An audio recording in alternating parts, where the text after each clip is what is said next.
ഒരു പെൺകുട്ടി പരാതി പറഞ്ഞതിന് ശേഷം 4 മാസക്കാലത്തോളം രാഹുൽ മാങ്കൂട്ടത്തിലിനെ സ്വന്തം പാർട്ടിയിൽ സംരക്ഷിച്ചത് പ്രതിപക്ഷ നേതാവ് ശ്രീമാൻ വി ഡി സതീശനാണ്.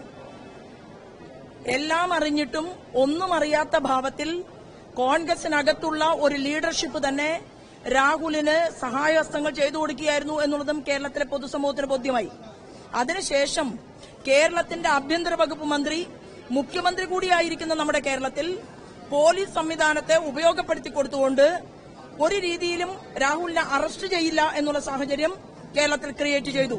എന്നാൽ ജനം ചർച്ച ചെയ്യാൻ തുടങ്ങി, കേരളത്തിന്റെ പൊതുസമൂഹം എതിരാവാൻ തുടങ്ങി എന്ന് മനസ്സിലായതിന്റെ അടിസ്ഥാനത്തിൽ മാത്രമാണ് ഇപ്പോൾ രാഹുലിനെതിരായിട്ടുള്ള ഈ അറസ്റ്റ് ഉണ്ടായിട്ടുള്ളത്. രാഹുൽ തീരുമാനമെടുക്കാനും പോകുന്നില്ല, കോൺഗ്രസ് രാഹുലിനെ കൊണ്ട് MLA സ്ഥാനം രാജിവെപ്പിക്കാനും പോകുന്നില്ല. വരാൻ പോകുന്ന അസംബ്ലി തെരഞ്ഞെടുപ്പിൽ കോൺഗ്രസിന്റെ ചിഹ്നത്തിൽ കോൺഗ്രസിനെ സ്നേഹിച്ചുകൊണ്ട് വോട്ട് നൽകിയിട്ടുള്ള അമ്മമാർ ഉൾപ്പെടെയുള്ളവർ ചാട്ടവാറുകൊണ്ട് അടിച്ച് ആ സ്ഥലത്തുനിന്ന് തന്നെ ഈ രാഹുലിന്റെ പ്രസ്ഥാനത്തെ നിഷ്കാസനം ചെയ്യിക്കും എന്നുള്ളത് വരാൻ പോകുന്ന നാളുകളിൽ നമുക്ക് നോക്കിക്കാണാൻ സാധിക്കും.